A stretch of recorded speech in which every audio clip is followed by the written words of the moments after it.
and welcome to the AEW Dynamite review. We are the Dudley Boys of What Culture. I'm Adam Wilbourn, joined by Michael Hamflett and Michael Sidgwick here to review everything that happened on last night's episode of AEW Dynamite. But before we get into it, if you're a fan of this sort of thing, make sure you subscribe to What Culture Wrestling on Apple Podcasts, Spotify, Amazon Music, and YouTube.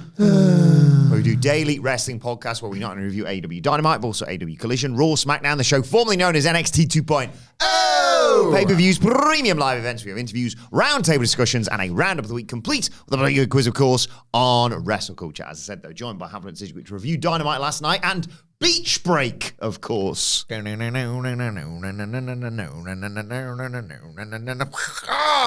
Break. I thought this was a very, very good show. Not quite great. I don't think it was great. Moments of greatness. There's moments of greatness in even the very worst AEW shows, really. On the whole, very, very good. Glimpses of greatness.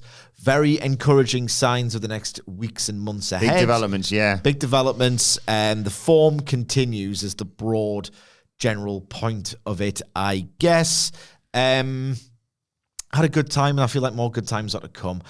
If you forget, and there's enough interpersonal stuff wrapped around it, but if you forget why the Stadium Stamp, Anarchy in the Arena match is happening, and just forget that, we're restoring the feeling and whatever, then the match should be excellent. Yes. Yeah, agree with all that. And I'll add to it that as a show, I know it's not the go home. Like, the whole episode was really effective at selling Double or Nothing. Like, in the matches, it just... Week and a half away? Yeah. In the matches it made official, or the matches it pretty much laid out for you. They've done a really good job this year, ultimately, but this pay-per-view cycle in particular, of putting the pieces in place and timing everything out to get you ready at just the right time for all the right things for the pay-per-view, because that's a reminder they've still got that model, I suppose. It's a reminder that they still do want you to buy the show, and they're booking to that. And it's like, it's helped exponentially in a way that I didn't think it would when they started adding more to the schedule. Like, it felt like just another, don't do that as well. Like, that, all these pay-per-views is the last thing you need. This is like blowing that out of the water, like Wrestle Dream. No, which one was the one just before WrestleMania? Dynasty Dynasty.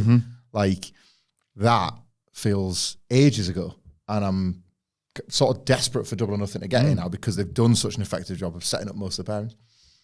Well, speaking of Double or Nothing, one of the biggest matches on that show is, of course, the Owen final, and featuring in that is Will Ospreay and Hangman Page, who opened this show, taking on Konosuke Takeshita and Josh Alexander. We see Will Ospreay come out, and then, who's that in picture-in-picture? Oh, it's Will Ospreay. And then Hangman's there, and he's signing fan shirts and all that good stuff, and Ospreay's, fair play. Like that. The early story of this match is they can coexist. There is still a bit of, they're not as fluid necessarily as fully fledged members of the Don Callis family as Takeshita and Alexander are, and as Don Callis is keen to point out on commentary, just rowing with Taz the entire night, basically. That's sure funny. I mean, come on, get the commentary in order. Riccaboni was very refreshing. That was nice, yeah. It's good, isn't it? And Taz was obviously excellent later on with the Sabu tribute. Yes, he was brilliant. So early on, as I said, there is a working relationship somewhat between Ospreay and Page, but they do tend to get isolated. Ospreay gets backdropped to the floor by Takeshita and Alexander. Page gets hit with a sliding crossbody on the apron, and Takeshita somersault dives onto both of them to take us to an early break. When we come back, Page is still in trouble. But he kicks free. Josh Alexander hits his partner, and that allows Ospreay to come in and run wild.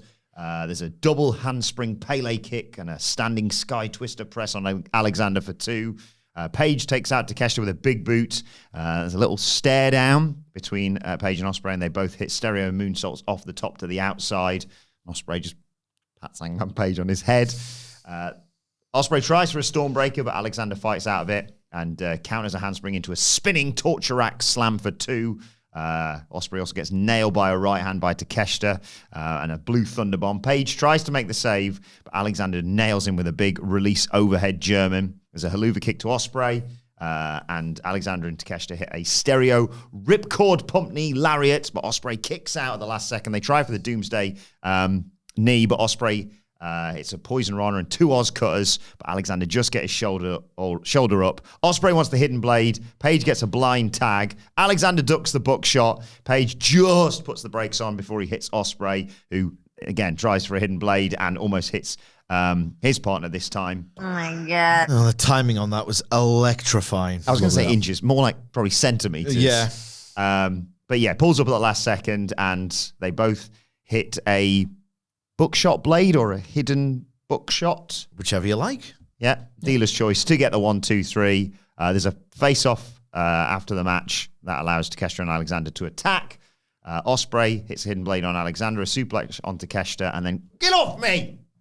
But that's Hangman Page. And Bryce has to get in and separate both men who are pissed off and heading to Double or Nothing. Yeah, this might be recency bias, or it might be a low bar.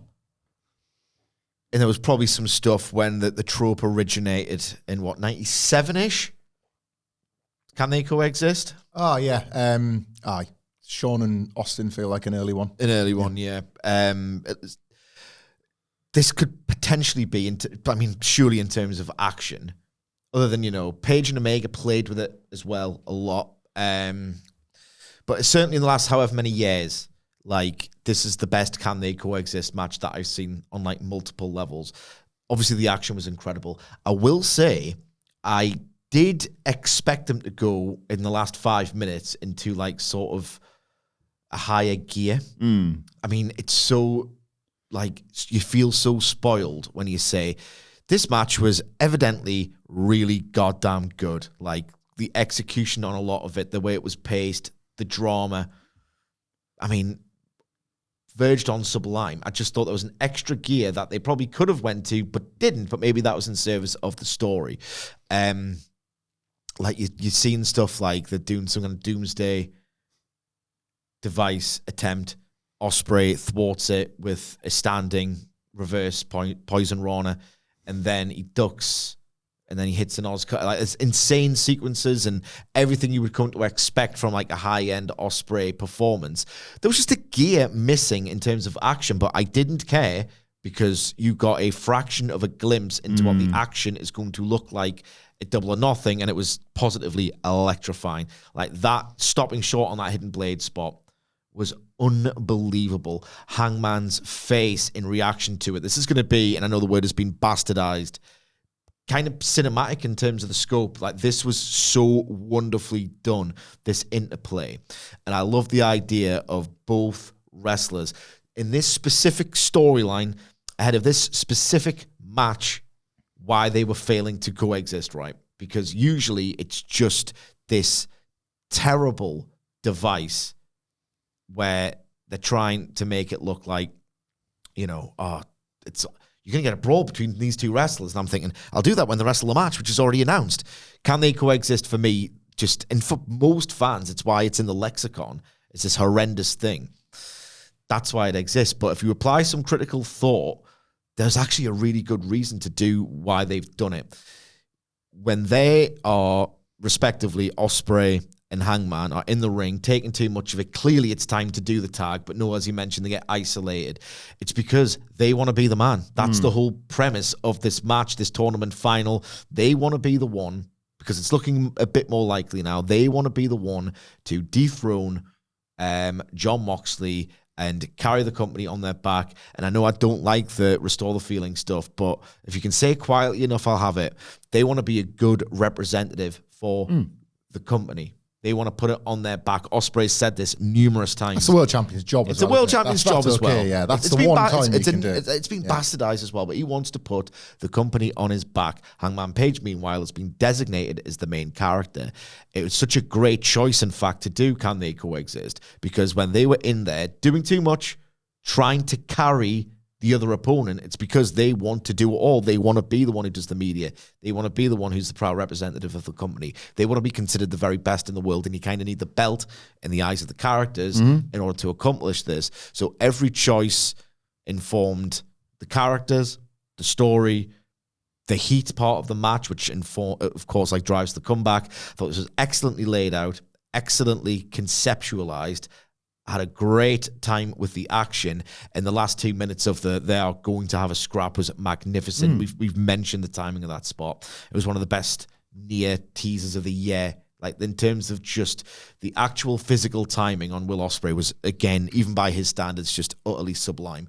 And what they are doing is earning the story that they're going to tell. Because if they simply have a friendly match, right, it would still be great as this exhibition. But what they want to do, and they're earning it through this story, is that thing is going to mutate and it's going to be horrible. I reckon it's going to be horrible in Arizona, like in the best possible way. Like, they are going to be transgressive. They're going to really try and hurt each other. They might even get some blood. But what they are telling you now is that they are planting the seeds of, don't trust you. Are you out to get me? Well, I'll get you first. They're earning the idea that on the night, I think it's going to be a pretty horrific, violent, head-droppy match. And I just feel like that's worth pointing out, because if they just did it without this specific build, it might feel like the critiques that Ospreay draws, and sometimes they're not without merit, sometimes they're just parroted by the worst people alive of too much this, too much that. If you watch this build to this match, they are earning a war. So that's what they were doing with the story. And if you pay attention, I think you'll get that. I'm glad Sidge said cinema, because I was going to, and then I was worried that you just roll your eyes so far back and you wouldn't be able to do the rest of the pod. My only criticism of this match was that I wanted a bit more. I think I would have rather, this is not a dig at Will Ospreay, I'd have rather this skewed more the stuff that Hangman Page infuses than Will Ospreay. This went more action than drama for me, and that felt like that's more. And maybe that was a choice, because that's more Ospreay's world, and that's where this match is going to go. And I wanted the drama and the heft that Hangman Page brings. I wanted a bit more of it. The Hidden Blade tease. That finish, by the way, could they have nailed it any more perfectly? It was lush. Could they have nailed that any more perfectly? It was amazing. But the tease where nothing happened was better. Like, a move not happening, and Hangman Page is selling that move not happening. His face is class. Was better than every move in the match. Like, that's how I felt. And so, like, if you'd have lifted 4 moves out of this match and replaced them with 4 more bits of that, I think this would have been even better. That was what I was watching, feeling this. And you mentioned about going up the gears. Like, this could have gone. We do these reviews, and I sometimes can, and it works both ways. I know it does when we're doing the WWE ones as well. Like, there'll be a match where, like, Sidge very articulately is like waxing lyrical about something, and he'll go, now I'm going to throw over Hamflett to tell you why he was just bored, right? It happens. This could have gone that way for me, but it was too good to be boring.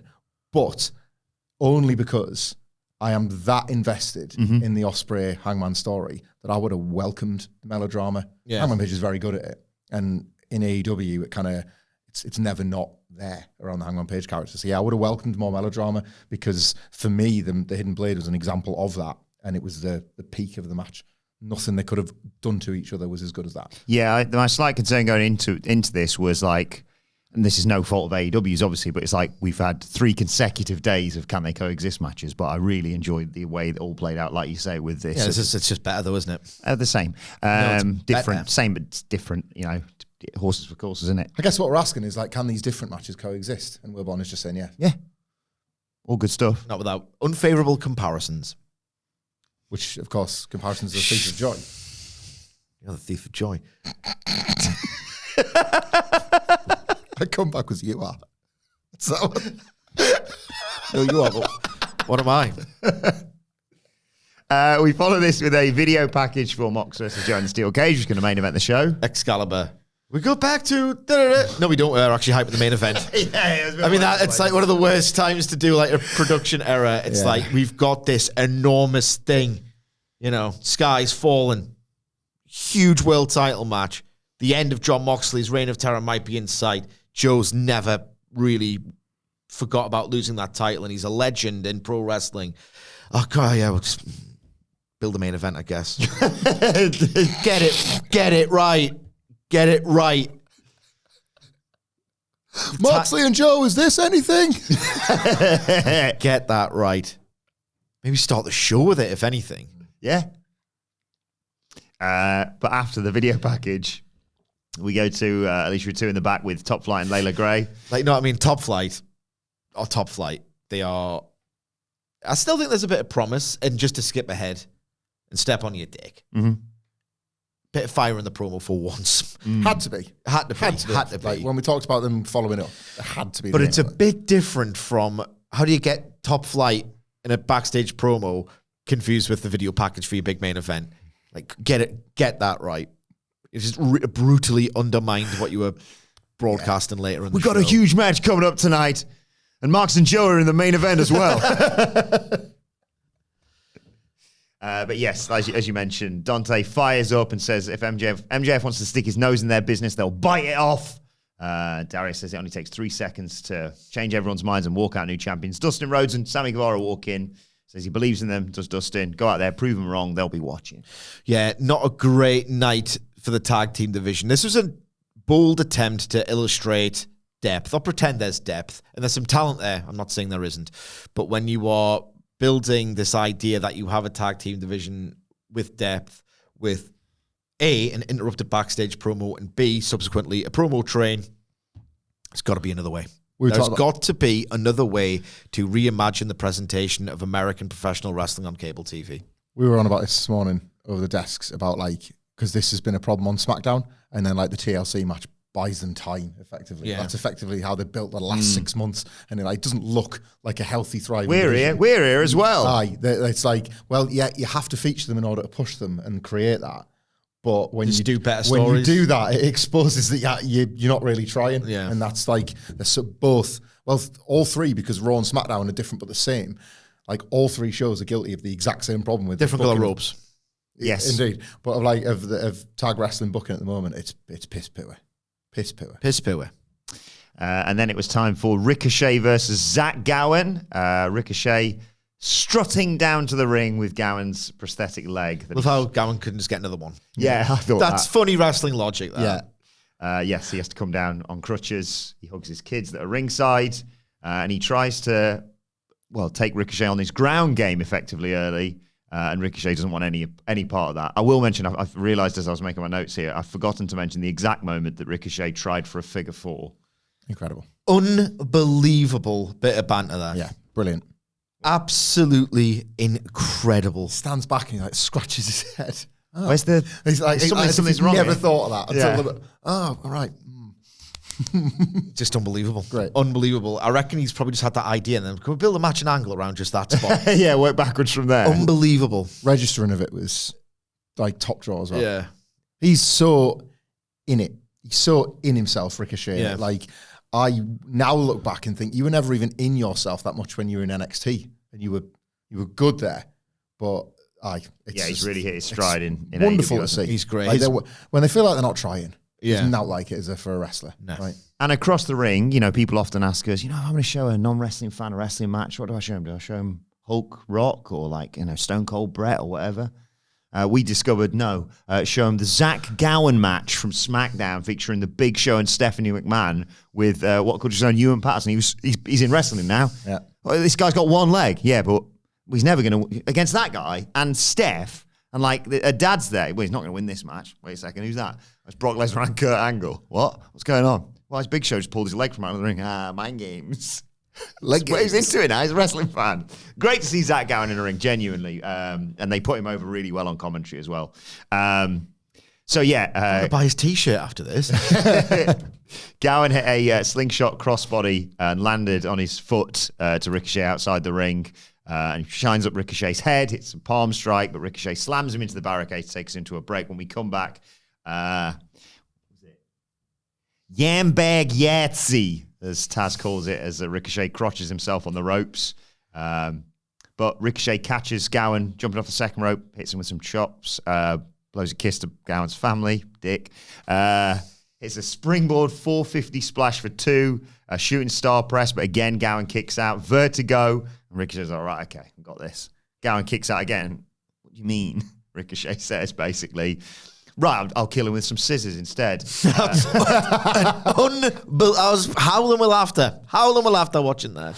But obviously the ref, Rick Knox, doesn't allow that to happen. It's not like kicking a one-legged man in an ass-kicking contest. Yeah. It's like slashing a one-legged man in an ass-kicking contest. It's unbelievable Great black comedy, this. That's like peak. You love that example of Kurt Angle celebrating drilling Mae Young. I got it! Like dropping to his knees and stuff there. Like I talked about that on entering 7 Wrestler Theory. The wrestler that most make you smile. Yeah. It's like whenever Instagram Reels just says, oh, this guy really likes it when Mae Young gets chinned.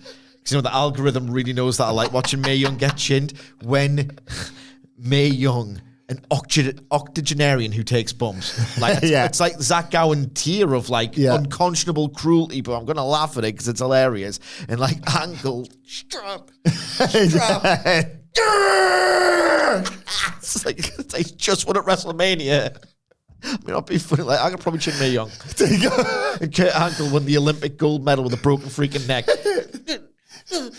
Yes. 1, 2. It's kicked out. Scissors it is. Attempted murder we go. I love it. Having just previously blown a kiss to his family, and I want to see this. Yeah. And I kind of bought that Gowen might win because he nails Ricochet with his own prosthetic leg as the referee's distracted with the scissors. Is that legal if you're Zach Gowen? Yeah, probably. That's not. You brought it to the ring, haven't you? Yeah. It's like, it's just a real extended kick, I suppose, technically. It goes for his moonsault, but Ricochet wasn't there. He hits the spirit gun and gets the 1, 2, 3. It's another one afterwards. Mark Briscoe has to save Zach Gowen. Absolute perfection. Absolute TV perfection. This had a great time with it. Ricochet's black comedy was wonderful. His ideas, I've told you, my new thing's ideas. Pro wrestling, what else you got? I see the same stories. I often see the same moves. I see the same every week. And it's good, but it's becoming bland. It's becoming familiar. I love ideas. And yes, obviously WWE had this idea first, but there's no new ideas. So start doing the ideas that I haven't seen in however many years. And Ricochet's spin on these ideas was hilarious. And away from the scissors, which is just a great escalation. Like one of my favorite things ever is just an instant bit of escalation. Oh, I'll kill you then. Especially when it's a guy with one leg. That's why I love Seinfeld so much. Like when people lose their temper in that, it's just from naught to rage. I love it so much. But away from the ideas here, which I just loved, like action-wise, Ricochet creating movement was excellent. He was unbelievable on a physical and mental level in this match, which was a lot of fun. I have one flaw, and I don't want to pick on Excalibur again, but I think he's declined as a commentator. I thought he was fantastic once upon a time, but I think it might just be, we talk about we hate 5-year contracts. We understand why they exist in this era of war and competition and the like, but I don't like 5-year deals. Wrestlers have to be brilliant. Like even it gets to the worst of people, like Jon Moxley, 5-year deal, too long. And when he signed it, we wouldn't have said that, would we? Exactly, but the 5-year run catches almost everybody out, and again, that's why 3 the sort of sweet spot. I probably not being funny, like how good. 3's the sweet spot, 1's the hot spot, and it makes you appreciate the brilliance of the wrestlers who can do it. How good is Hangman Page, man? There's not a point where I'm like, I'll go to the Fed or like take a long extended break. Oh God, Hangman Page again. No, he's a genius. I know that's by the by. But, and I don't want to just say Excalibur's rubbish or he botches or he's a bit awkward. Once upon a time he was great in wrestling, which never ends, and that's its curse. That's its problem. It's every single week. It's so easy to get bored. It's so easy to feel spoiled. And it's just as easy for wrestlers to just unwittingly become cliched versions of themselves or to rely on the same beats and stuff. Excalibur has this thing that he does, and I cannot stand it. I can't remember the first time he did it. It would have been magic. He does this thing when he plays the impartial babyface announcer with a heart. He knows what's right, but he stays professional. I like the role. He does it well, or he did it well. So when he knows, I've got to be impartial here, but I'm obviously pissed off that the heel is going to win after doing that because I'm a nice guy. He does this thing where he goes, 1, 2, the heel's going to do it again under unfair circumstances. And he does this sort of resigned, dejected, 1, 2, but the babyface kicks out at this point. 1, 2, oh yeah, the babyface is back. He does it on a weekly basis at this point, and it's really winding me up. He did it here with Zach Gowen, and that, now just do a new thing. Do something new. What else you got? I agree. I think it's one of those things that he may have been doing it for the last 5 years, and you just sort of. But the moment you pointed it out to me, I was like, oh yeah, now I hear it every time he does. Might have been Revolution 2020 the first time he did it. I don't know, but it used to be really effective. It ain't anymore. I just and I feel bad. Yeah, you never want to sound like a pylon. It's a long time. To your point about the 5-year contract, you've heard it with the best commentators ever in pro wrestling. Jim Ross, like the all-timer probably, but there's others. I don't believe he loves it. And part of his charm was just how much he loved it once upon a time. And, they make the feeling and they make all of that a narrative device. I think it actually lives within Excalibur. And it's really hard then to summon that feeling back if it's just not there anymore. Yeah. And that's maybe there's ebbs and flows. Maybe there's stories he enjoys more than others or wrestlers he enjoys. We have it as fans. You sometimes tune in and there's this one person that you just like, they're the thing I'm most excited about. When are we going to get to their bit? Yeah. Maybe Excalibur's going through that with AEW and there's just stuff because if you start spotting somebody's autopilot functions, then the question becomes, why are they able to justify dropping into autopilot? Yeah. And what are they really thinking when they're watching that? He's away. He was a PWG guy, co-founded the company, was the lead commentator. He's always struggled with any emotional material, and that's not good. Because you had to be so laced with irony. Oh right, yeah. It was in the DNA, wasn't it? It's his programming, yeah. He's always struggled with heft and emotion. So I don't know what the answer is, but I'd keep him around, but I'd do somebody else on play-by-play. Riccaboni, yeah, I agree. He's sitting there Riccaboni, I can't imagine him selling a big heat angle. He's a really affable dude who's good at his job, and I don't really like wholesome, dorky, really commentators. I can't imagine him selling a big transgression. Like this Moxley stuff. I know this is a wider conversation. Let's have it. It's probably more interesting than, some of the actions or angles later in the show. AEW goes to these big things of betrayals. It's pro wrestling, betrayals, soul of the company, blah, blah, blah. They need a commentator who can sell this stuff. And I don't think they have one. Is there one at the moment? What, in wrestling that? There's not, is there? Walker Stewart's great in New Japan, but he's polished great. Maybe Jim Ross is too good for his own good. Oh! Teachable moment! No, dear. No, dear, that's wrong. Relevant. Oh, before we move on, I want to give a quick one of these. To Michael Sidgwick. Big milestone. 1,000 squares for the year. Just been hit. Congratulations, sir. It's been an up and down year for WWE so far. I think that explains it. Well done. Renee Paquette is backstage. She introduces MJF and she asks him how he's going to feel if the Hurt Syndicate finally accept him in the group. And he says, one incredibly intelligent question. Hey, first time for everything. Yes, you're the best. He's for 406 consecutive days. He's been the greatest wrestler on God's green earth. The AEW roster is stacked from top to bottom. And if MJF has to wrestle, he wants to know he's going to win. And if he gets to be part of the Hurt Syndicate, there's going to be an unstoppable four-headed dragon. Him becoming AEW champion for a second time won't be a probability. It'll be a reality. Inevitability, sorry. And the only reality... He's your best friend, isn't he? The only reality that is 100% true is that this podcast is, of course... one of the only professional wrestling podcasts that's actually worth a and Renee says... And I can't believe you said that on time, mate. Renee says, what if they say no, and he looks like he's the first time he's ever thought about this as being a possibility, and suddenly realizes... oh, bollocks. Wham! MVP's hand lands on his shoulder, and MVP says, after our match, it's imperative that you join us in the ring. And Lashley's like, go here, you. This is going to be fun. And MJF's like, oh, I might die. Great stuff. Yeah. The segment was good as well, I thought. Yeah. And then the match was, of course, the Hurt Syndicate, Bobby Lashley, Shelton Benjamin versus Top Flight, the Martins, who don't mess about. There's a double-team DDT on Benjamin. They take Lashley out with a drop kick on the apron. They realize that Speedy's going to be the only option here, basically. So many, I lost count of the times where one of the Martins did a dive and Bobby Lashley just acted like he was catching, I don't know, a small teddy bear or something. That was easy. Post you. But the first time he tries it, Dante gets caught, I think it was, and Darius dives in to take him off his feet. Dante hits a a crossover frog splash on Benjamin for a near fall. And this was the time that Darius tried to dive and Lashley just dead. Benjamin launches then with a suplex as well. And then on the floor against the barricade, Lashley's like, that looks good. I'll have a go at that bit of that. Spinebuster on the apron, corner charge, neck breaker, and Darius gets suplexed all over the place, but does kick out. Dante makes the tag and then immediately gets his head taken off with a pump knee in midair and a step-up knee in the corner.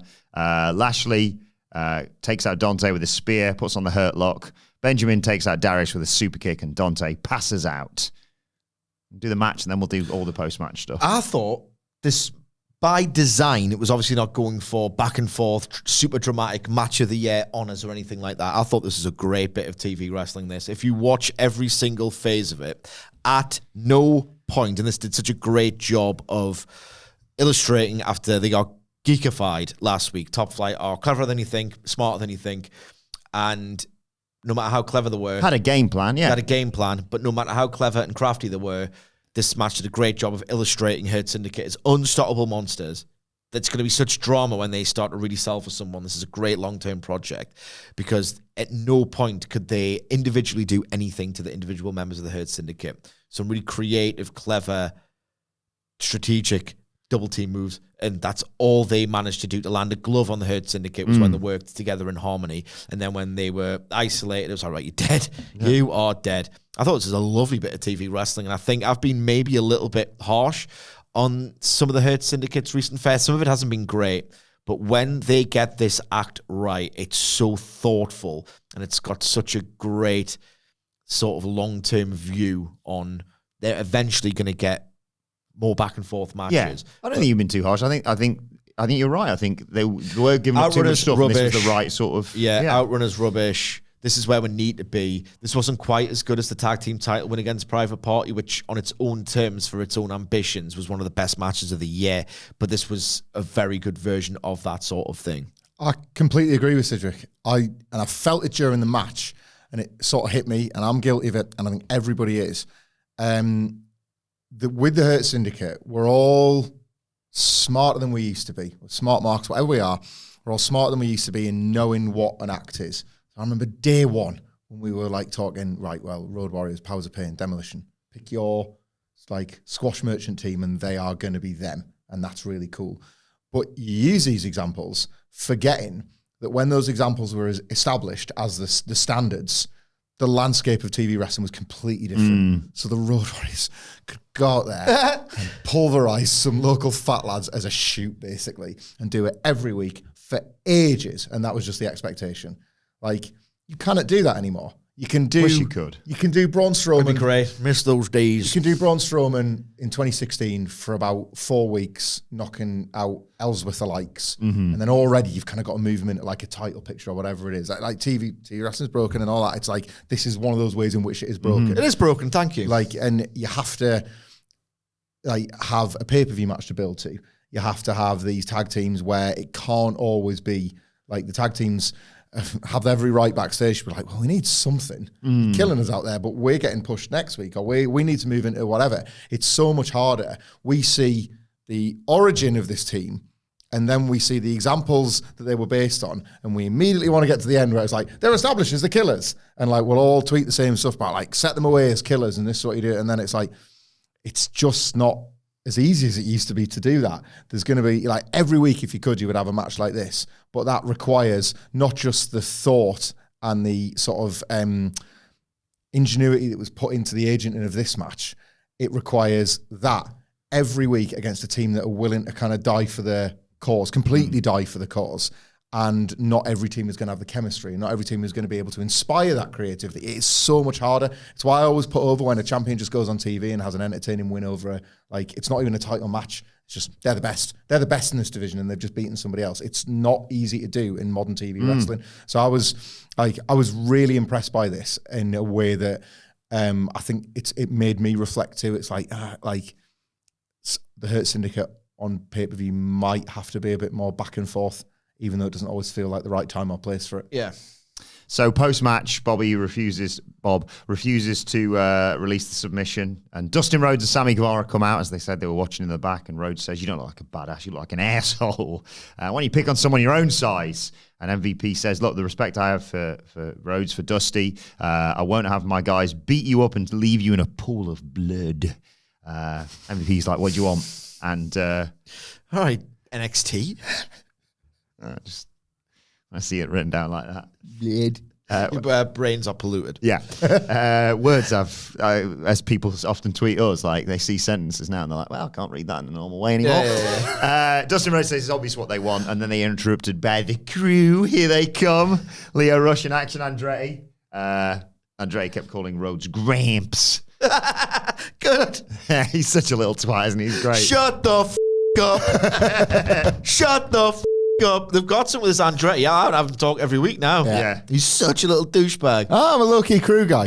We're all crew guys. We're bloody day one on the crew. Yeah. Of course, yeah. Put them puffy jackets. Straight away. Yes, sounds good. What's your name? Even better. What do you think of, by the way, we don't have a chance to talk about this. What do you think of High Rise? Terrible. It's with a Y and a Z. Come on. What is it? 1996? Yes. High rise. They're going to rearrange building. Sammy's face as well before sending him home to his daughter. Leo Rush gets the mic. Bobby! What's up, Bobby? I was like, tell him, show him the glutes. Let's go. Show them glutes. How about the respect for our past and our history? How about a little title shot? He says. Rose like, don't cut the line and respect your elders, you stupid son of a bitch. And MVP's like, I've had enough. Have a fight on Collision. Winner of that will take us on at Double or Nothing.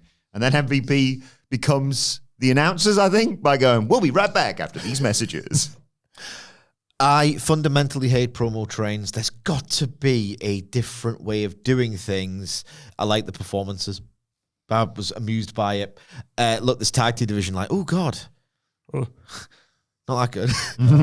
But Action Andretti pop me, Leo Rush pop me, and Dustin Rhodes can say 10 things over and over again, and I find them brilliant and stirring and rousing every single time.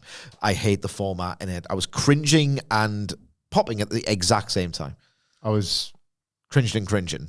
I was stirred by Leo Rush and Bobby Lashley and Skye. This is legacy media. Like, this means something to me. Like, as soon as them two were coming back together again, just one more ass. It's great.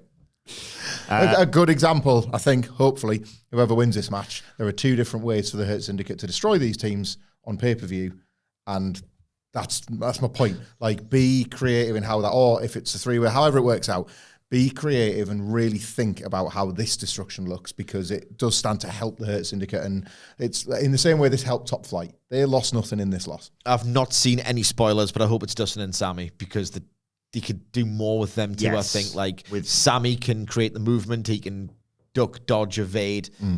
Dustin Rhodes can get the sympathy. I think it's a good match there. I hope it's that. And with the newest member that we're about to get to, it just makes it all the more interesting. Because, yes, MVP orders MJF after the break to come out and get what he deserves. But unfortunately, Max is, I presume, delayed or something. I think it was Tony's shoe backstage. So MVP sends Shelton to get him.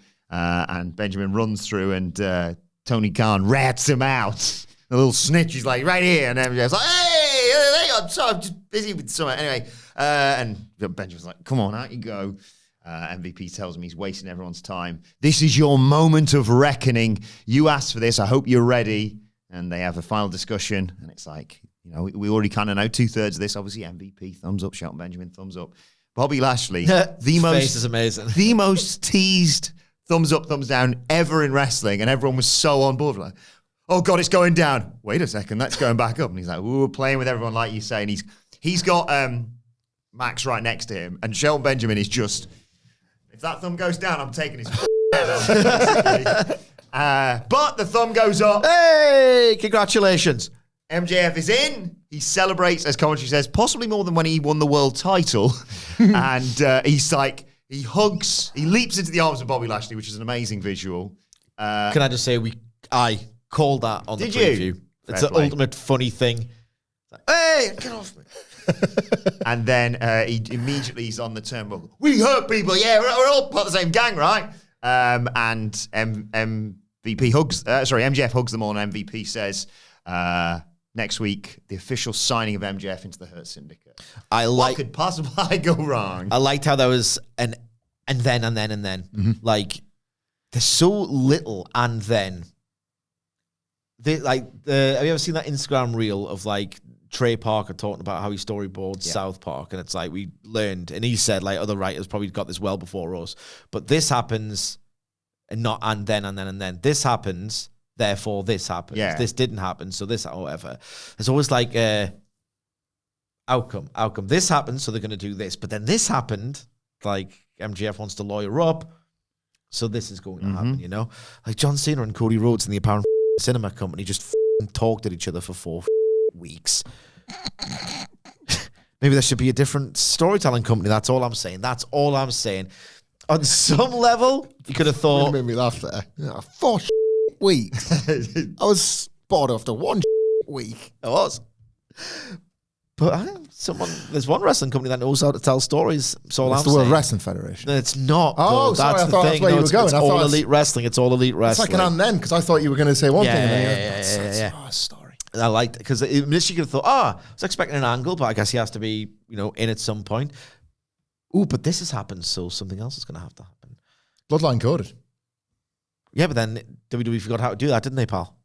I don't know. If this draws for 4 years, then we can do it like for like. Wait a minute, I 4 years? I don't care about this. 4 years or about 1.5 when Sami Zayn got in. This is really good. I love how the words people say that, but it's actually true. Said your shit. You know what I did for my spoiler, guys? I'm doing 50 worst wrestling moments of the 2020 so far. And I had to think, you know what doesn't get enough of a kicking for being just bang average? And AEW. They are well represented, sir. The Bloodline saga, early days. I was reminded, one of my worst days on Twitter. I wish I was made of different stuff back then now, because I think I might have deleted the tweet because I didn't want the bloody hassle. There's a segment where Jimmy Uso first comes back, right? And bearing in mind, he is speaking about his fraternal twin brother who was stood right there, the cousin of Roman Reigns, who, even if they weren't family, even though they clearly are, have shared locker room for, I think, 9 years at this point. I ain't anyone's kind of bitch like my brother Jay. He's your cousin, of course he knows he's your brother. If you didn't, you're fraternal twins. It's pretty easy to infer. Terrible. 2021 Bloodline was piss ass. Yes, thank you. So bad. Running City Jones in all the matches. Edge, Finn Balor, John Cena, Brock Lesnar, rubbish. Like Usos just dropping bits of the story. Like the 2022 double treble good. 2020, I love it. Like I'll stand up for like Roman doing his big audition stuff. His presence carries it so much. He's so scary. Like when Jey Uso's like, all right, you've beaten me up enough. Okay, can we be friends again? I'm into it. But 2021 Bloodline, 2021 Roman Reigns. That's why he was checking out. He was about you can tell that like the Sami Zayn stuff and everything was like, all right, I'll come to TV this week. Yeah. He was done skiing and he was like, was after 37. He was going to towns being like, well, it's probably the last time you'll see me. We've just come back to the buildings, Roman. What? I remember that. Yeah, he was like doing the sort of, this might be the last time I work this town. We've literally just opened the doors. He literally just got over. Was it 38 where the big hook for the closing angle of the Raw after WrestleMania was, well, he's not going to say at the beginning, but stick around, he might say acknowledge me at the end. 3 hours. Dallas, acknowledge me. They're putting the graphic in the corner. This must be one of those like NXT bits. Show's over. People are pretty pissed. It's a good job you signed Cody. It is a real good thing you guys signed Cody Rhodes. Jesus Christ. You weren't in any danger, but my God, it's a good thing nonetheless. Certainly. Then we got a women's match, a fatal four-way. Sorry, a four-way. The storied history, of course, of four-ways within AEW. Rich history, please. Sorry, yes. Timeless Toni Storm, Skye Blue, a returning Skye Blue, who got a great pop. Chicago, forgot about that. I was previewing yesterday. That actually does make sense. Easy hometown favourite. So. Yeah. Got a really good pop. I was happy for that. Also, New Japan Strong Women's Champion Azumi. And 1, 2. Yeah, there's a fourth. There was a fourth. Mina Shirakawa's back! And she got new music. More on that in a bit. She's no longer Stardom. She's part of the roster. Great news, obviously. And Shirakawa immediately attacks Azumi. Storm and Blue fight on the outside. Was a bit distracted early on because of Mina Shirakawa. Not that. That, but also, Bro. I was watching this, and then I was like, ooh, what's that? My screen must be dirty.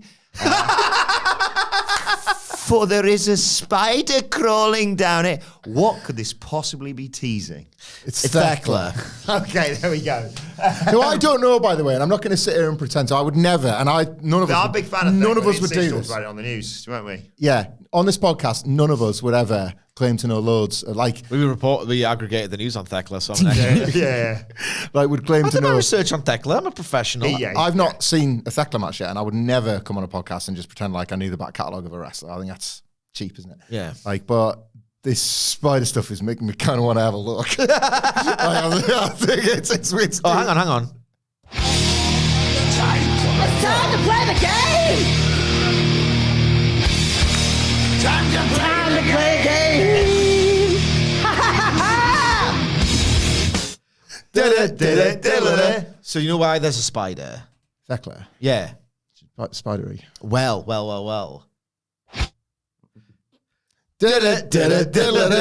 She is the something spider. So what kind of spider is she? Not like, a tarantula. She's the... 3 guesses. Yeah, 3 guesses. Sinister spider. No. I was going to say... You might know, so don't say it. Cause Oh, no, I don't. There's no chance. No, I they know. might have planted in that brain of yours because I said it on the news we aggregated. I was thinking triple alliteration, which would have wound you up. So What were you going to say? Because that's wrong. okay, good. Okay, I was going to say strong style spider. No.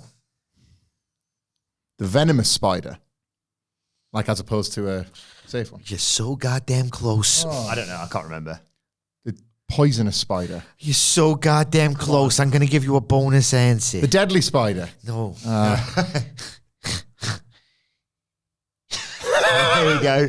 The toxic spider. Yeah. That's worse than a regular spider. Yeah. Can't wait. I cannot wait. What's going on here? There are people who are captivated by her sort of creative approach to pro wrestling. There are others who think it's really self-indulgent and the Stardom run was pure house of torture. So we'll see how it shakes out.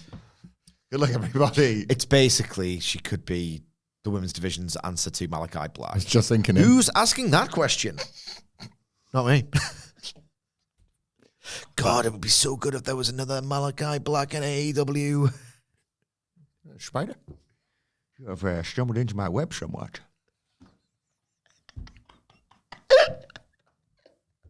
Oh, please tell me there's going to be... Oh, what a tangled web we weave. I really want web stuff, man. Literal webs. That wrestlers I can't get out. Yeah, she could put them in webs. Webbed into the locker room. And then as well, instead of the glass shattering, Yes. it's like a web that she bursts through. I legit like that as an entrance thing. There's a web that she walks through each time. I'm into that. A web of glass. A web of, but then it's actual Stone Cold spider. Thekla. She's walking through and she's like, dude, Yeah, it's like Tyler. bits on us. Yeah. I'm the spider, so I'm fine with it. But she makes that Not clear. for me, I like it. She makes that perfectly clear. Oh, well, welcome to AEW. So, We're the best web. where the best wrestlers get trivialized on this dickhead podcast. Sorry. Hey, at least we're covering AEW, I suppose. Right, where are we? It's not for everybody, is it? Nah. Shirakawa dive onto Storm. Azumi hit dives, and then Blue takes them all out to take us to a break. When we come back, eventually not everyone, obviously. 3 of them are in the corners, so Toni can dish out sweet cheek music. This is now switching music, yeah? Fresh. Storm finally misses one. Real fresh webs. Eats a load of strikes. Blue missed a charge on Shirakawa. Bounce back into Guri. She wants the glamorous driver, but Storm flies in with a shotgun dropkick. A sky high by Storm on Skye Blue, but again, Shirakawa sends Toni to the outside. Blue and Shirakawa trade kicks. Blue gets a code blue, but Azumi breaks it up. There's a destroyer in there. Storm breaks it up. Storm caught Azumi with a snap Storm Zero, but Shirakawa broke Looked it amazing, that. up. And Storm went for her big package. But Shirakawa rolled through and got a flash pin. Her streak, Toni Storm's streak in Eliminators, is over. Storm can't believe it, but it's immediately thrown up on the Tron. It will be Shirakawa, who's got her old music back. I love that. Tony got on Twitter.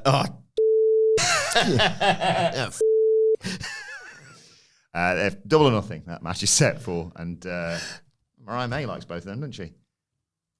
Oh, yeah. Likes both of what? Could be something. Both people, isn't it? Just thinking that could be the big return of Mariah May. We'll see. I don't know if that's happening, but we'll see. One thing I tell thought, either way. did Tony, do you want to run the Fed? Nope. But there's nothing else to do in AEW. Yeah. So, I don't know. TNA, New Japan, anywhere. Just No, I'm just going to the Fed or these are the two companies I watch, no new wrestlers. These are the only two companies that exist for all intents and purposes if you're a big star. DPW, something, whatever. Like, I want every wrestler to get paid. Maybe she's on a 3-year deal. See it out. No, she's on 2. 2-year deal. That's why it's up, mate. See it out. See it out. Go somewhere else. No new wrestlers. A few things on this. Too many. One, did Toni Storm subtly bury this new theme? Because, she comes out, Shirakawa, pronoun boy. Shirakawa comes out, the camera goes to Toni Storm. She's kind of tentatively, am I into this? I mean, this could catch on, sort of. Or maybe she's just like, the hell's this? Yeah.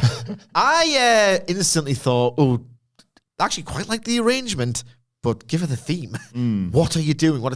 If you're going to experiment with a new theme, maybe do it 4, 5, 6, 7 weeks in.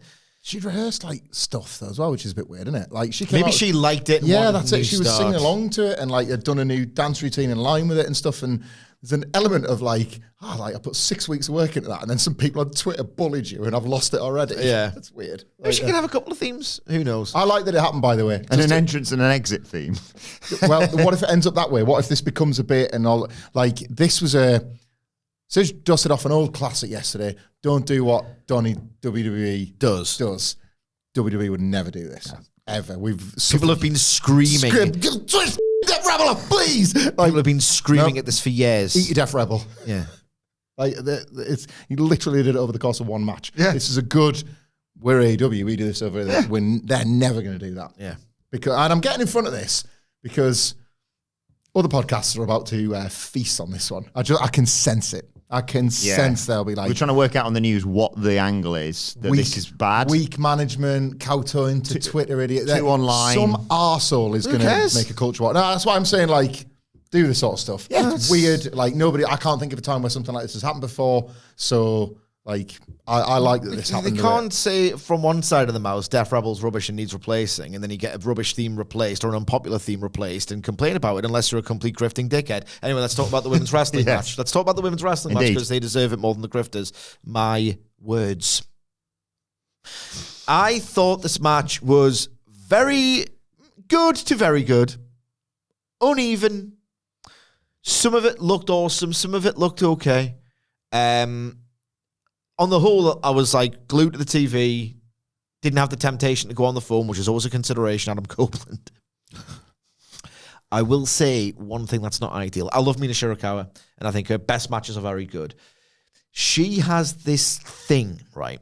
And I don't know how to articulate it other than this, where there's this weird delay effect to her work where I think she's very mentally sharp and she does a lot of cool stuff and she's obviously got very over. She's a great pro wrestler in that regard, in that the whole package, the marketing, everything about her screams pro wrestling star. And obviously she is because she's made an enormous impression on AEW fans throughout 2024 during that extended excursion.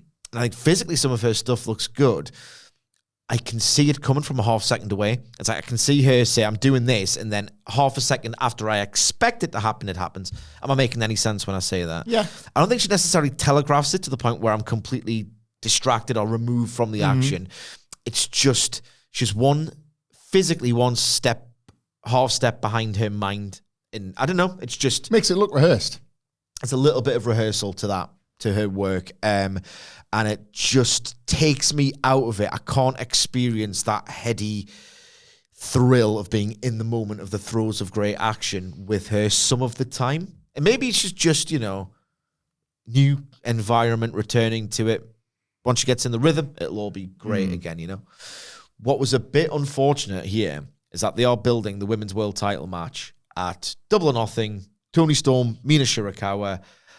When Azumi and Sky Blue were doing exchanges in there, I was like, get I want to see this. I want to see this. I thought that was the better pairing because they're paired off in different. Yeah. That was the best pairing in this 4-way, and it's the match. Two of the wrestlers are on in the one-on-one match at the pay-per-view. But I understand why they are. Storm and Shirakawa are bigger stars, but that was less than ideal, I think. I suppose I disagree a bit because I'm still excited for Storm and Shirakawa. Oh, same. The Forbidden Door match was really good. Yeah, I remembered like the chemistry from the last one. I'm quite excited for this one. This did the opposite of the tag stuff. Like this was a kind of transparent attempt to, and AEW doing a lot lately, but when it's earned, you don't mind. A transparent attempt to be like division, people, stuff, actions, events, consequences, all that sort of stuff. But volume. Yeah, they've earned it. So I did get that vibe off of this and off this episode. Yet again, millionth week in a row, the AEW have addressed a massive problem and continue to work at keeping this women's division vibrant and alive. And, you know, you got the inclusion in Anarchy in the Arena later on, across the board in multiple different, and this is the point, you have to fix it in all those areas at the same time. You cannot just like, it's like water coming through in a house. You can't just cover that leak because it's going to come in over there. That was the women's division. That was what they believed was the solution over and over again. Just chuck a 4-way in Wembley or something. Give them what they want. Well, what you're doing is highlighting that there should be so much more. Now they're across all of them all at once, and all of a sudden you don't have all those leaks have to fix because there's just less water coming in. People are just going, like Willow and Stat on Collision. That's weird, but they actually can because there's all these other bigger issues that are taking place right now. And I thought this 4-way, maybe it's off the back of last week's 4-way, was another illustration of that. So much to praise in AEW's women's division at the moment. So much. Does that mean we're getting closer to? No. How many matches were on the show, mate? Just the one, but no ladies' night because I wasn't here on the preview yesterday. I had a song prepared and everything in case we were coming in. I can just use it next week. It's fine. I'm not here next week either. Yeah, Why not? I'm going to the podcast show in London to represent WhatCulture. If anyone's going, do come along and say hello. So unfortunately, it'll be down to you two to review a rap segment and a Joe Hendry performance on NXT. But returning to a rap rock. They're doing a rap rock. I'm a little bit country. I'm a little bit rock and roll. Like Hendry said, like I'm gonna do a concert. And Drake's like, well, I'll be a rapper then. And TNA titles in the background. Get hyped. I know I am. Me too. Hey, might be good. Just license the song so Hendry can parody it. It's not hard. Yep. I mean, it's expensive, but it's not hard. It's an investment. Yep. The character. Yeah, we got an NXT and a Dynamite each. We got to do well. Wacky year. He's networking, and I was saying like, Which sponsor's going to be there? Oh yeah. So he's Already got some meetings set up. Doing business for the business, and I was saying, what if he does that thing where he just throws us under the bus? Maybe I'm kind of the podcast guy. I do it by myself. just me. Maybe next time you shouldn't underestimate me. Just the David Brett thing. Like, good news, guys. I've got the podcast here. £3 million sponsorship deal with Nike and McDonald's. Oh, great. Like, bit of bad news. It's just my podcast now. He's sacked. Me and the soundboard. Yeah. It's just you that does it. Well, I've got some help from these buttons. You sure you're tough enough to do it by yourself? Yeah, I'm tough enough. Yeah, absolutely. Oh, yes, I'm tough enough. So anyway, post-match. After the 4-way. Good at his job now. Yeah. It wasn't great, that job. Azumi's being helped to the back. The old Dolph Ziggler push. A little bit. Not going to work in the main event, buddy. I met him once and he's like so nice to me. Like earnest politician, and there's not many of them, is there? Ed Miliband, this is if people are unaware. And I was rooting for that guy. Like me and everybody else in the Labour Party. Shouldn't have ate a bacon sandwich so weird. That's what I was just everything's quaint now, isn't it, as well? Imagine that being it. Imagine that, like, weirdo eating a bacon sandwich. You can't possibly win an election if you eat a bacon sandwich weird. Like, you see this winning elections these days? I went to Greg's. Leave us alone. Yeah. So Azumi's been helped to the back when she's attacked from behind. He did eat it weird. He did eat it weird. Azumi's attacked back. Eat much? See his face.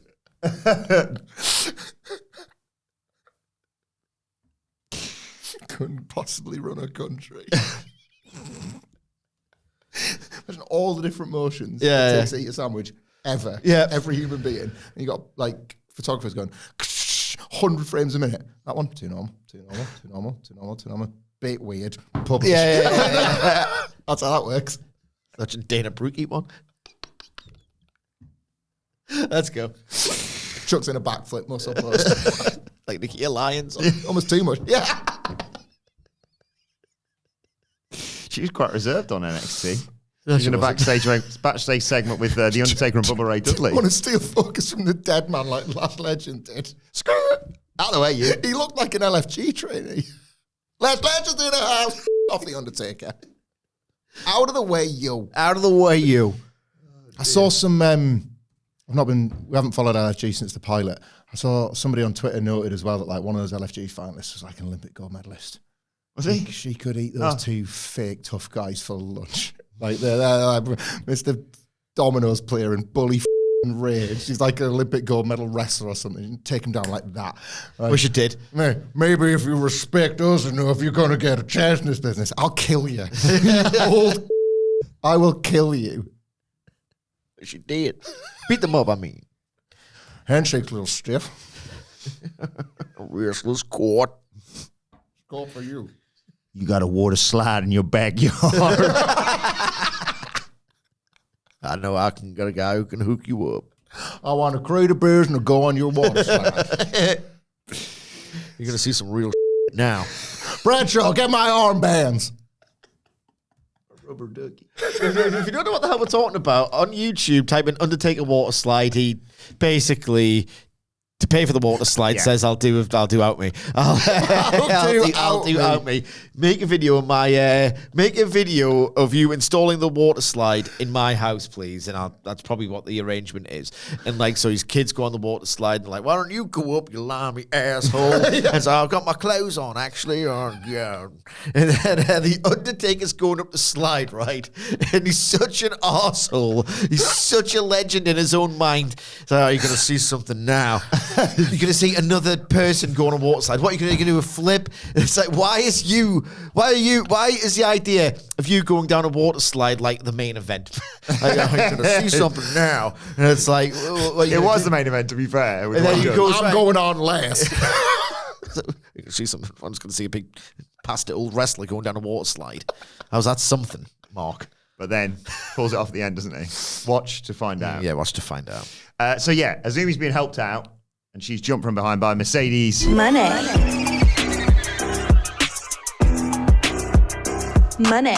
She puts the statement maker on her and screams, obviously, she stole her title. But Jamie Hayter runs out and saves Azumi and puts the statement maker on Monet and tries for a Haterade before security stops all that from happening.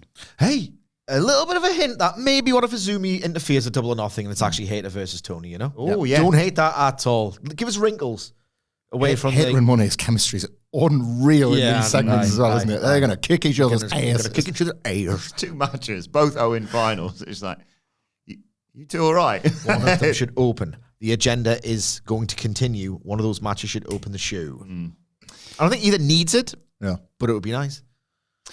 So he goes to the announce table here, and Excalibur puts over the passing of Sabu and the pioneer of the business that he was, and they obviously throw to Taz, who does a great work. Go and watch this; it's fantastic. Work ethic off the charts. Energy was infectious. Sabu was aura before aura was cool. Behind the curtain, he was loved by his peers worldwide, and Taz gets a bit emotional here and pays a lovely tribute to Sabu. The aura line was incredible because it was so really insightful and accurate. We could. Might be the first time I read it about a wrestler in Power Slam magazine. Yeah, because it was a shoot, wasn't it?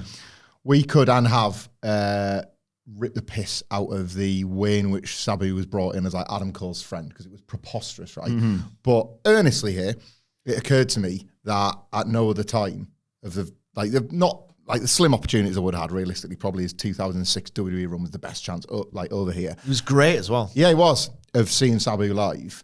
I never got the chance. And I would like to thank Tony Khan's random wrestling brain for crafting Sabu as Adam Cole's best friend, because me and Sidgwick got the privilege of seeing him twice in a week. And that second time, he nearly stole the whole frigging pay. Yeah. So, I'm glad that bizarre cameo occurred, because that moment, and we were squealing for Sabu in that Chris Jericho Adam Cole match at the start. Where's Sabu gone? I want him back out as soon as possible, please. It was so weird when, awesome. If all people, Adam Cole can't imagine them having a conversation yet. They're all pals. I don't know what it was, but I saw it as well. Sabu's still got his like staff pass on. When he comes out, he's like just still wearing it. Me and Hamflett with like otherwise like really well behaved like members of the wrestling media were in the MGM Grand in Las Vegas, Nevada, and we both went, "Oh, Sabu!" and like pointed in the air immediately. It was unbelievable. It was literally in every way unbelievable. Following this, we go backstage with a very, very happy MJF and MVP, who says he feels like he won the lottery. MJF, this is obviously. All that's left is for his lawyer, Mark Sterling, to go over the contract. And suddenly MVP's like, what? And Mark Sterling walks in, offers a handshake. MVP's like, get that hand away from me. And MJF says, look, come on. You don't sign a contract. Did you say to Smart Mark, go and take a walk? Yes. I love take a walk. Take a walk. Great there. Remember once, right? It's just a story that makes us look quite witty. There's one of my mates. He's one of those kind of mates who's like a bit sort of neggy, but he loves you really. I was getting stressed at my old job where I used to work alongside him. He's like, oh, God, Sidge, take a breath. I don't even take a walk. Oh. And I was like, God, and people laughed and it was great. The whole office just stood up and applauded. It did. It was great. You can leave early. It's disciplinary tomorrow. MJF says basically wants his lawyer to make sure it's all kosher, and MVP seemingly understands. We shall see next week, though. Earlier on the show. Yeah, another like, I want to see this next week now. Yeah. Like MJF talked about how like it's going to be 4 dragons that are going to carry him back to the world title. And he thought a stable was his answer before. And it was in the era when you would see a lot of MJF and Smart Mark Sterling. Yeah. This felt like something's happening in it. And it's like, typically we would be like, Smart Mark Sterling, what are you doing here? But I quite like that sort of callback to an older MJF. I've always liked Smart Mark Sterling, other than the match with Mox, which is horrendous. Yeah. There's probably some moments with Matt Hardy probably that I didn't like, but he was great with, remember when Mark Briscoe first appeared on Dynamite? I thought that you would want to make some money trying to get Briscoe on board. It like the MJF element of it hasn't been around for years, is it? And I feel like they are inviting you to remember those olden days ahead of whatever's to come. I like that. Then Tony Schiavone was in the ring with Nigel McGuinness, who apologizes for doing the thing he told Tony Schiavone off for, getting in the ring on Collision. And he wants to also apologize to Daniel Garcia, who comes out, and McGuinness basically says, I'll let my ego get the best of me. I robbed you of the winner's purse. Love that, by the way, winner's purse. Please mention that more often. Yeah. But he realizes his place is at the announce table with Tony. It'll never happen again. Garcia tells Nigel McGuinness, keep your apology. FTR disrespected you and you stood up for yourself. Look, they've tried to end Adam Copeland's career, my career, says Garcia, possibly even yours. I'm going to do this with or without you, but it'd be an honor to have you fight by my side against them. Out comes Stokely Hathaway, who announces that FTR aren't here tonight. Of course not. But he's here to speak on their behalf. What Nigel did last week was reprehensible. He nearly broke Dax Harwood's jaw, dislocated Wheeler's shoulder. What's your problem, Nigel, he says. And Nigel apologizes, but not really. Hathaway says, look, that doesn't work for us. When you do something bad, there's consequences for your actions. FTR and Stokely have been talking, and the punishment should be making him get in the ring with FTR in an official match so they can't be held accountable for what they're going to do to him. McGuinness is like, no, I don't want to wrestle you. You know, they're amazing. They're 10-time champions. I've barely had a conversation with Daniel Garcia. They'd kill us. But Garcia says, no, you've overcome the odds your whole career. I've had to as well. And then Hathaway says, Nigel, you can continue sitting at the commentary table being the Al Bundy of AEW. What makes you think you can beat FTR when you barely beat hepatitis? Good line, that. Good line. And understandably, that stirs something in Nigel, who goes to get him. But FTR, they weren't here tonight. Well, they're attacked from behind. And they lay out Garcia with a shatter machine. They're going to hit McGuinness with the spike pile driver. But Daddy Magic saves with the crowbar. Addy, you mine crowbar.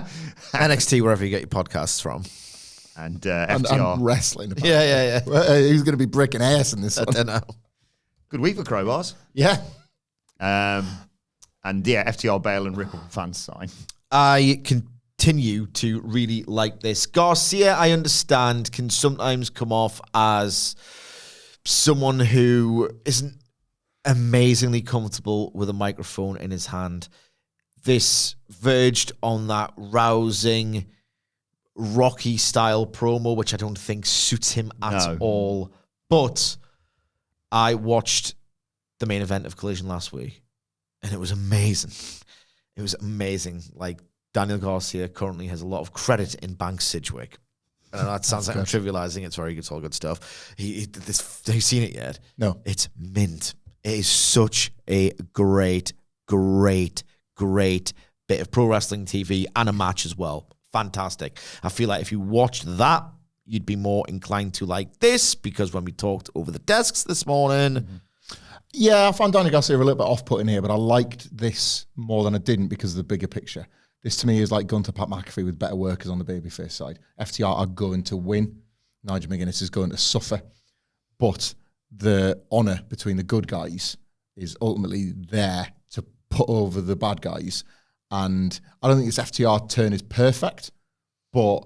It's really good. They're really onto something. Yeah. They're really, really on. I think they're still working through a couple of things, but they're really onto something. And I think this is proper. AEW's good. So if there's any little tweaks, you're going to give them plenty of time to make them and find them. Because if AEW was rubbish, you'd be thinking, but you're already screwing this up. You know what I mean? Like, it's all about kind of like the show itself more than FTR. You need to watch this Collision main event. I think you'll love it. Yeah. I mean, I haven't had the feeling off Daniel Garcia for a long time. So I got it back. Yeah, that would be good. Like, I didn't get a lot out of his... I hadn't either, by the way. ...title run, and no, they didn't do it. He was a victim of... Remember that? What should have been this really elegant bit of long-term storytelling where they appeared to line up all the baby faces that were going to stop the Death Riders. And then, like... He just disappeared. just out of the way, you. Darby Allin's up a mountain, I'm bored of you, whatever. Let's do Edge instead. Like, that was kind of how it played out. Tired of all these young, hip, these young, hip gunslingers not fulfilling their potential, coasting on their potential, like you, Robert Gibson. With your loud rock and roll. Yeah, so I cannot wait to see FTR do something awful to Nigel McGuinness, and that's the point. Like, and you don't like McGuinness that much. Yeah, do you know what? Like, one of the few good Oasis songs, though. Yeah, I've turned a bit of a corner on Nigel McGuinness. No, he's good, man. Yeah, like a really, really good commentator. So yeah, that always helped. Like, I liked him. I liked what I'd heard of him in Ring of Honor. Thought he did really well to just about stay himself in WWE. On commentary, especially. And then, like, a welcome addition to AEW. It was latter era, because I was never that much of a McGuinness guy in Ring of Honor. Yeah. So then when things didn't work out and you watch documentary, you can't not feel for him. I was a bit like, I like Desmond Wolfe. You should too. I like Desmond Wolfe a lot. And I understand, like, with the benefit of hindsight, I understand how he was going through something entirely different. I like him a lot more. Remember, he was like... Danielson promos weren't amazing ahead of that match. I love the match. Glad that happened. Glad that it happened. He's much better as the babyface because people always liked him as the babyface on commentary, being funny. Yeah, like he says he's a vegan, but he's going to go home and eat brie. He had some real good lines. I didn't get it. I didn't get that. But oh, right. Okay. Well, sorry. I'll tell you. So, Team cheese. Right. Here's the thing. So Bryan Danielson is a vegan. Yeah. That means no animal products of any kind. Got that. Right. So you'd think he can't eat brie. Yeah, obviously. And that would make him a hypocrite because he can't have the cheese. His wife's name was Brie, and he's going to perform cunnilingus on it. Nice. Main event of the evening was... I also just don't trust people who do close-up magic. That's my other thing. Like, I think sometimes there's a lack of... This is going to sound so dramatic, but I really mean this. There's a significant lack of consent. Like, Hamflett doesn't like magic. Stick it on the list, whatever. It's not just that. I like Penn and Teller. But that's because I've opted in. Like, get away from my table. I'm trying to have a drink. I don't want a card trick. And I feel like I'm going to have to pay for this. I feel like there's a service exchange of goods or something at some point. I think like you're using it as an in. I don't trust that. I was watching, we actually went to a restaurant yesterday, me and the family. And it's a local one, so we got a rapport with the waiter. He was a lovely guy, and he was doing like the magic tricks for the kids and all the rest of it. And Charlotte was baffled and amazed, and she's into Dynamo now. And I was watching early Dynamo Magician Impossible. The trick where he's like, all right, see your drink off, so it's the same bottle. I'll just put 50 pence in it. Doesn't even fit through the hole. Yeah. How does he do it? How's he done that? I don't know. Magic is amazing. So magic is magic. You know, like when Dynamo... when Dynamo and David Blaine reach the point where they become so famous? Like, I guess what I'm asking here is, when is magic not magic? So, like, I'm not talking about David Blaine just sitting in the box and it's like, it's a social experiment. Dynamo. Twat. Like, Dynamo. Amen. Twat. Dynamo, there was one of them where he's doing those tricks, and they're just like good tricks. There's obviously a massive skill to it, whatever. That's magic. Like, when David Blaine...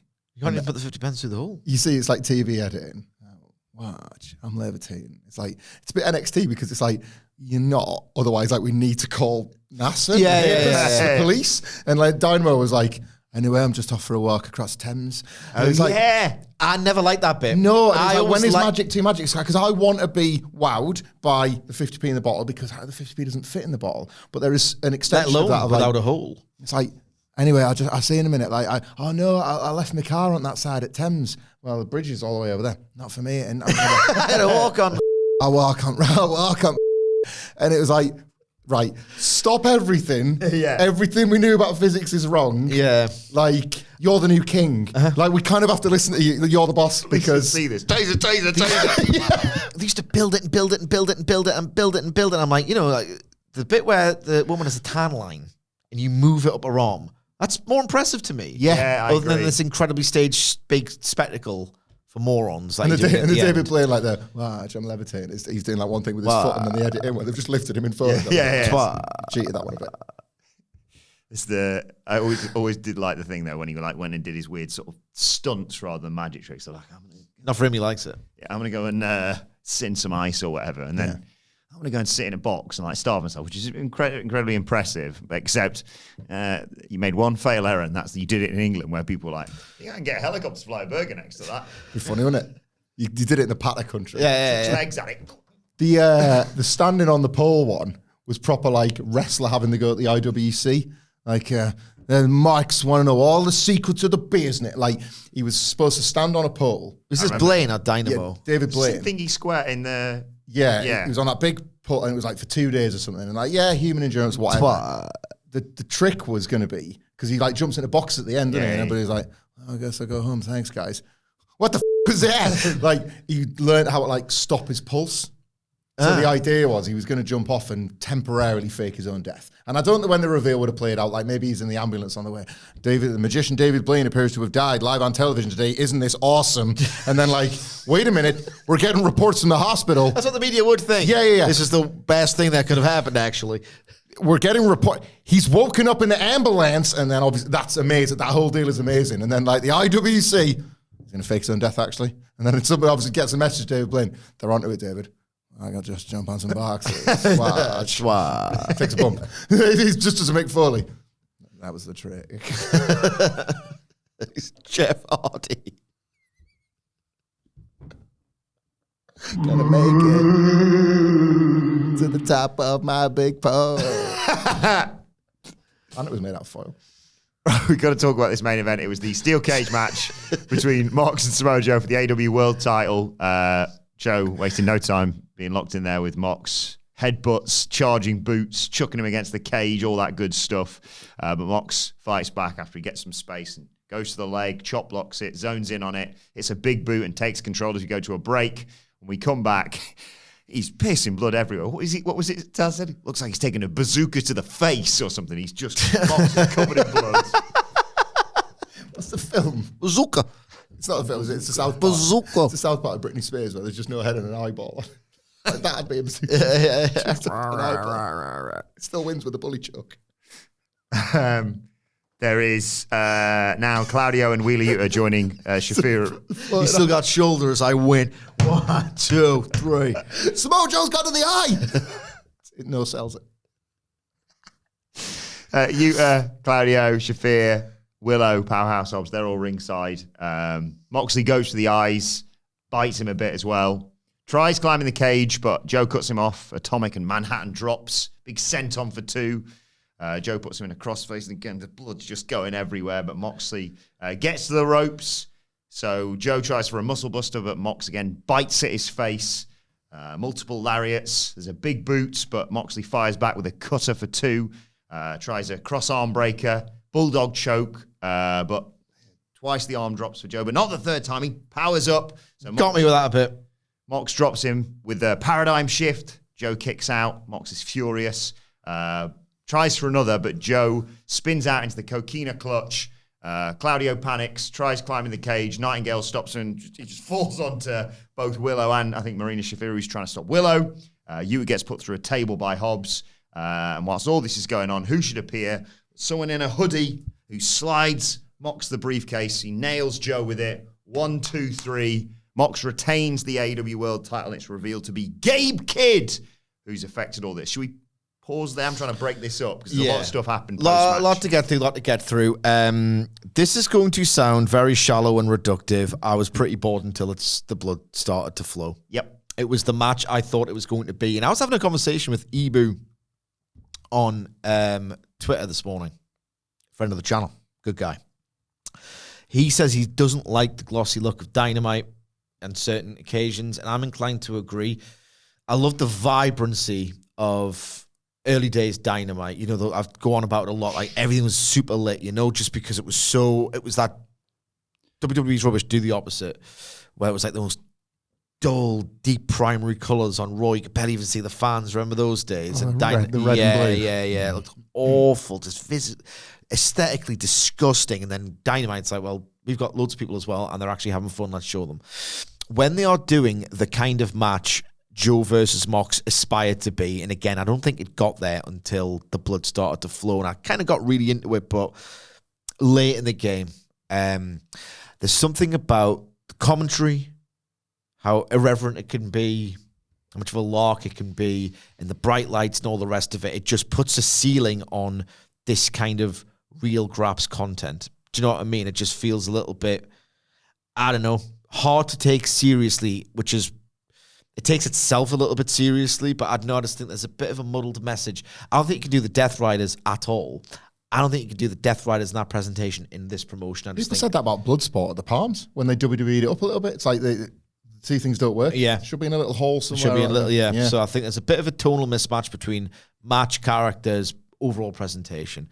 But when that blood started to flow, and Mox has got such a great claret, crimson mask, you know, I thought this was really something. The best bit in the match was the arm tease, like by some distance. I can't tell if I'm being generous here. I think I am, because it's not consistent.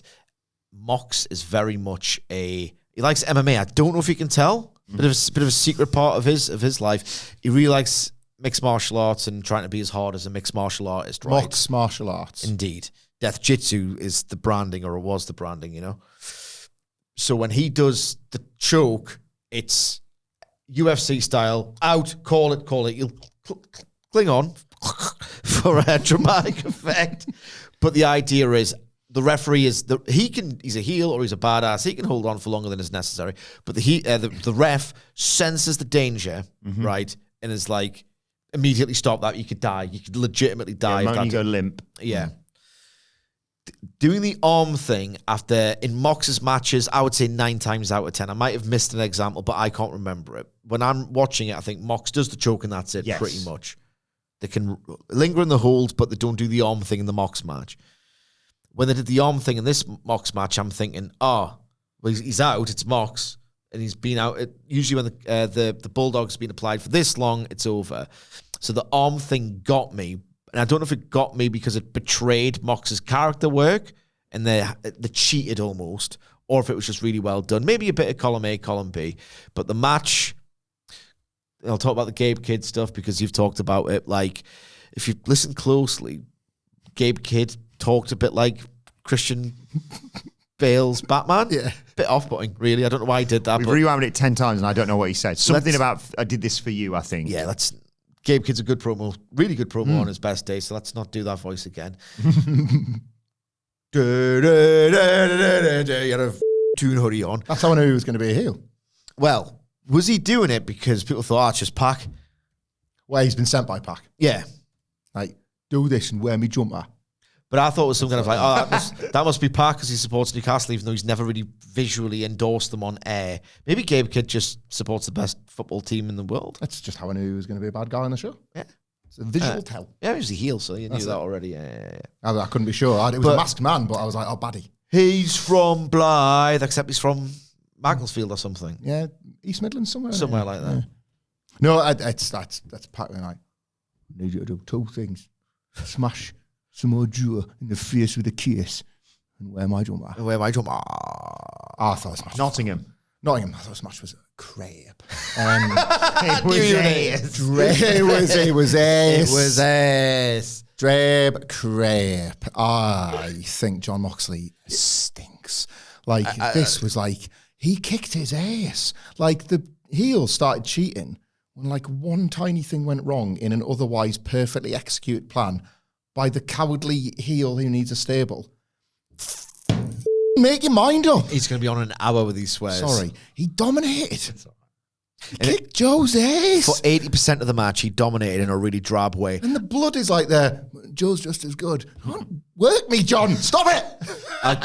I was tricked into enjoying the match by blood, realistically, which is just the same thing. But I had the tweet fired up before, you got me, okay, I'll put the phone down, of this man used to inspire within me like a frenzied bloodlust in 2022. How, in a cage match against Joe, can he not do that anymore? He went like broadly untroubled by a violent cage match against the guy who had him running in fear. Yeah. These matches do not work. No.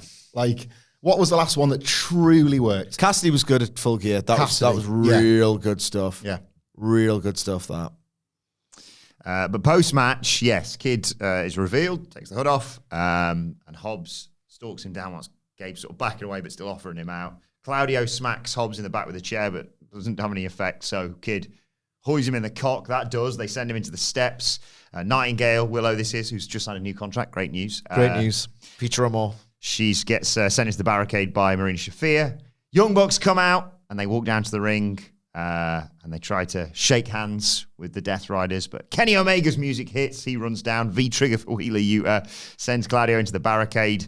But there's Kazuchika Okada to nail him in the midsection, obviously, that's had all the trouble. Throws him into the ring. I think it was Matthew Jackson, who had the big control. Beep. Back down the steel cage comes. Nice, that. That leaves. We've done that before as well, 2021. I like that. Jonah Omega stuck with the Death Riders, Gabe Kidd, and the Bucks. Okada wasn't there because he got chased off by Speedball Mike Bailey, which we just saw a glimpse of, just pegging it out there whilst Bailey's flailing after him. There's an EVP trigger to Omega from the Bucks.